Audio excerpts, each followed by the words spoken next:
Good morning class 9th। आइए आज हम लोग व्याकरण के अंतर्गत प्रत्यय पढ़ते हैं। ठीक है, आप लोग पहले उपसर्ग पढ़ चुके हैं क्लास में, ठीक है ना। तो उपसर्ग और प्रत्यय में क्या अंतर है, सबसे पहले हम लोग ये जानेंगे। तो उपसर्ग बेटा ये होता है जो मूल शब्द के पहले वो शब्दांश लगाकर, जो मूल शब्द है उससे पहले लगाकर जो शब्द हम बनाते हैं, जो शब्द का निर्माण करते हैं, उसे हम लोग क्या करते हैं, उपसर्ग करते हैं। लेकिन प्रत्यय में क्या है, ये प्रत्यय में मूल शब्द के बाद में जो शब्द हम लोग लगाते हैं उसे हम लोग प्रत्यय कहते हैं। ठीक है, तो भाषा के वे लघुतम सार्थक खंड, यानी भाषा का जो सबसे लघुतम छोटा शब्द है, अंश है, यानी वर्ण है, अक्षर है, वो खंड जो है क्या लगता है, शब्द के अंत में जुड़ते हैं और नए शब्दों का निर्माण करते हैं, उसे हम लोग क्या कहते हैं, प्रत्यय कहते हैं। ठीक है, अब ये जाने कि प्रत्यय के भेद कितने हैं। तो प्रत्यय के दो प्रकार होते हैं, एक कृत प्रत्यय होता है और एक तद्धित प्रत्यय होता है। ठीक है ना, कृत प्रत्यय में क्या है और तद्धित प्रत्यय में क्या अंतर है, देखिए। क्रिया के जो धातु रूप हैं, ठीक है ना, जो क्रिया के पाठ, लिख, खाना, ये जो हमारे धातु रूप है उसके साथ लगकर जो शब्द बनते हैं, उसमें संज्ञा और विशेषण के साथ लगकर ये शब्द बनता है। किसके साथ, क्रिया धातु के साथ। क्रिया धातु के साथ हम संज्ञा और विशेषण शब्द का बनाते हैं, निर्माण करते हैं। जबकि क्या है दूसरा, तद्धित प्रत्यय। तद्धित प्रत्यय में क्या होता है कि ये क्रिया से अन्य शब्द जैसे संज्ञा, विशेषण, अव्यय आदि के बाद लगते हैं। ये क्या हो जाता है, क्रिया से, ठीक है ना, अन्य शब्दों का निर्माण करते हैं और उससे हम नए शब्द बनाते हैं, संज्ञा के माध्यम से, विशेषण के माध्यम से, भाववाचक के रूप में। ठीक है, तो इस तरह से हम लोग जो है शब्दों का निर्माण करते हैं। जैसा कि आपको पता ही है कि व्यापक अर्थ में शब्द भंडार होना चाहिए और शब्द भंडार के लिए क्या करना चाहिए, हम लोग कई तरह की चीज़ों का प्रयोग करते हैं। जैसे आप प्रत्यय उपसर्ग का प्रयोग किए, समास का प्रयोग किए, ठीक है ना, संधि का प्रयोग किए, तो इससे क्या होता है कि हमारा जो शब्दकोश होता है वो बड़ा हो जाता है, विस्तृत होता है। हमें शब्दों का हिंदी साहित्य के अंतर्गत जो है प्रॉब्लम नहीं होती, यानी एक साहित्य कोश में व्यापक शब्दों का भंडार हमें मिल जाता है, यानी बहुत सारे शब्द हम जोड़ के नए शब्दों का निर्माण करते हैं, उसी को हम लोग शब्द भंडार भी कहते हैं। ठीक है, आइए हम लोग विस्तृत रूप से देखते हैं, ठीक है ना, कि प्रत्यय और उपसर्ग में क्या अंतर। तो प्रत्यय हम एक बार हम लोग पहले उपसर्ग को एक संक्षिप्त रूप में देख लेते हैं। ठीक है,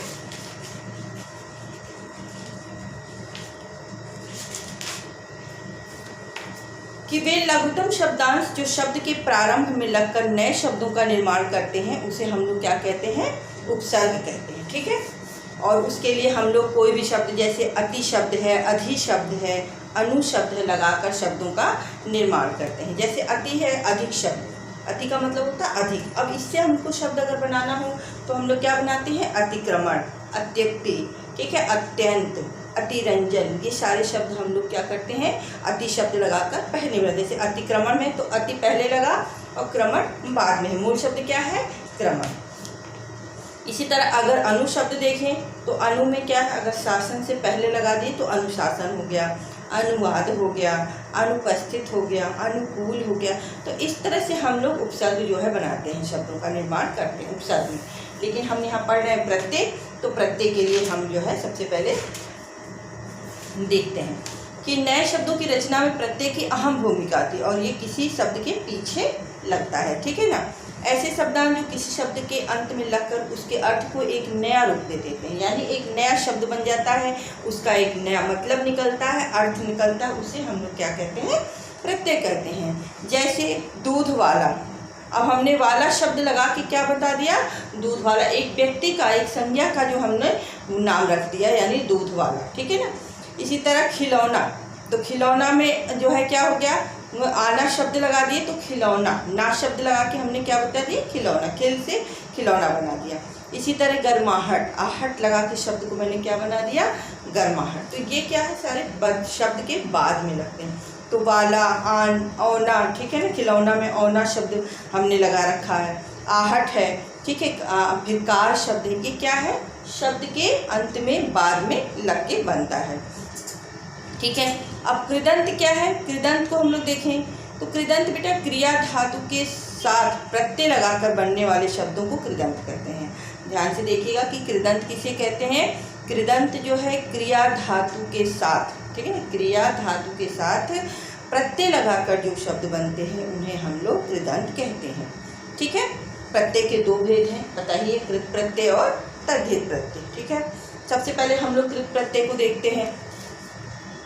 तो कृत प्रत्यय क्या है? क्रिया के मूल रूप यानी धातु के पीछे लगता है। कृत प्रत्यय के अंतर्गत क्या है कि क्रिया के मूल रूप यानी धातु के पीछे लगकर जब संज्ञा शब्द और विशेषण शब्द जो है बनते हैं, उनकी रचना होती है, उसे हम लोग कृत प्रत्यय यानी कृदंत प्रत्यय से बनने वाले शब्द को कृदंत प्रत्यय कहते हैं।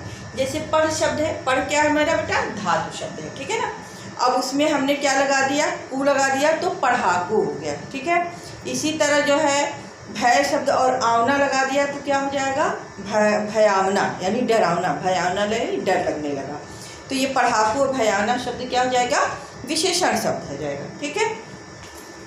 अब इसी के माध्यम से अगर हम लोग संस्कृत के कृत प्रत्यय शब्द को हम लोग बनाते हैं तो कैसे बनाते हैं? जैसे चलन, अन शब्द है, मान लीजिए यहाँ पर हम लिख देते हैं ऊपर अन शब्द, ठीक है। अब अन शब्द लगाने से बेटा अगर इसको प्रत्यय बनाना हो तो अगर अन से लगा देंगे तो क्या हो जाएगा? चलन शब्द हो जाएगा, ठीक है ना। क्या हो जाएगा? चलन हो जाएगा। इसी तरह आपका जो है आगे देखिएगा, हाँ, तो गमन हो जाएगा, पठन हो जाएगा, सहन हो जाएगा, ये सारे शब्द आपके क्या हो जाएंगे? प्रत्यय पीछे लगने से बन जाता है, ठीक है।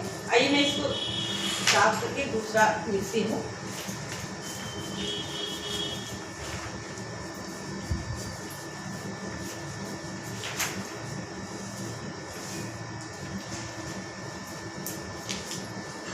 ठीक है, अब जैसे आई शब्द है बेटा, आई देख लीजिए, ठीक है, आई शब्द है। अब इससे हमको क्या बनाना है? प्रत्यय बनाना है, ठीक है, शब्द बनाना है। तो जैसे अब हम लोग लिखाई शब्द है, ठीक है, क्या बन गया? लिखाई। इसी तरह आपका बन गया पढ़ाई। तो जो आई शब्द है, आई जो है वो हमारा क्या हो जाता है? आपका प्रत्यय होता है। और लिखाई में हमने आई शब्द जोड़ दिया, लिख में आई जोड़ दिया तो लिखाई हो गया, पढ़ में पढ़ाई जोड़ दिया तो पढ़ाई हो गया, ठीक है ना, आई। इसी तरह आन शब्द है, अगर आन शब्द अगर देखें तो थकान, ठीक है ना, क्या हो जाएगा? इससे अगर शब्दों का निर्माण करेंगे तो थकान हो गया, ढलान हो गया, ठीक है, ये शब्द बन जाते हैं हम लोग का। इसी तरह अगर आहट शब्द लेते हैं,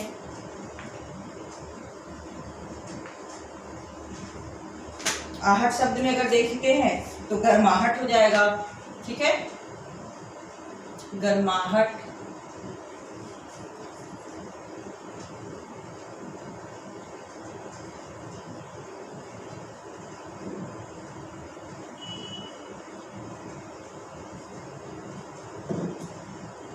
ठीक है, ये हो जाएगा। फिर मिलावट शब्द है, अगर मान लीजिए मिलावट शब्द है, घबराहट हो जाएगा,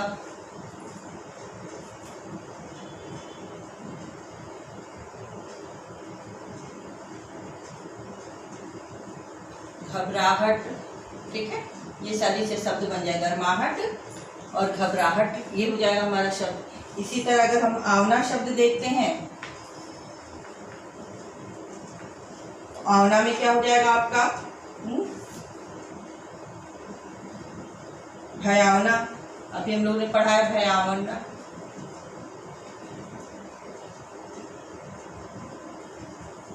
भयावना हो जाएगा, ठीक है, लुभावना शब्द हो जाएगा। तो इस तरह से हम लोग क्या करते हैं बेटा? शब्दों का निर्माण करते हैं, ठीक है। अब इसी तरह अगर हम दूसरा देखें, अगर तद्धित प्रत्यय देखें तो तद्धित में क्या होता है, ठीक है,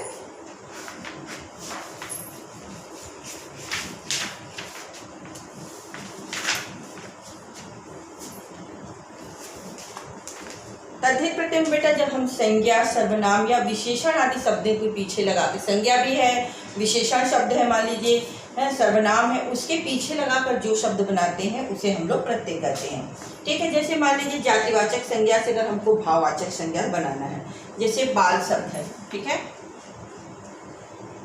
बाल शब्द है तो क्या हो जाएगा? इसका बालपन हो जाएगा, ठीक है। अगर हम इसको जाति भाववाचक में बनाएंगे तो क्या हो जाएगा? ये बालपन, ठीक है। इसी तरह अगर लड़कपन हो जाएगा। इसी तरह क्या हो जाएगा, लड़कपन हो जाएगा बच्चे, ठीक है ना। तो बाल शब्द से लड़का से लड़कपन हो जाएगा, बच्चा से क्या हो जाएगा, बचपन होगा। बच्चा शब्द दिया है तो क्या हो जाएगा, बचपन हो जाएगा।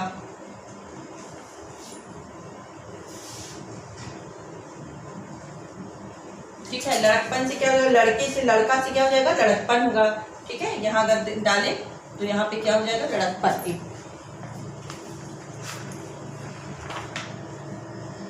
ठीक है, लड़का से हो जाएगा यहाँ पे लड़कपन हो जाएगा। और बच्चा से बचपन हो जाएगा। ठीक है,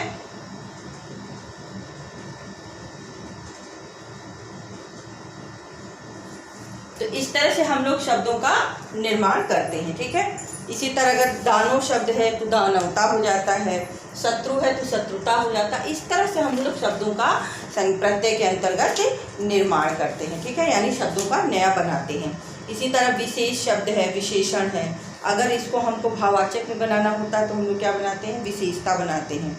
यानी प्रत्यय क्या जोड़ दिए हम लोग, ता प्रत्यय जोड़ दिए। ठीक है ना, तो विशेषता शब्द हो जाता है।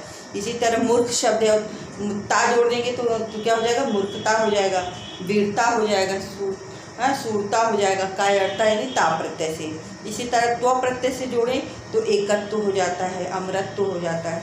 इस तरह से बेटा हम लोग शब्दों का निर्माण करते हैं। ठीक है ना, हिंदी के तद्धित प्रत्यय जैसे है, बहुत सारे हिंदी के जो शब्द होते हैं उनसे हम लोग जो प्रत्यय बनते हैं, जैसे ऊंच है तो ऊंच से हम लोग क्या बोलते हैं, ऊंचा होता है।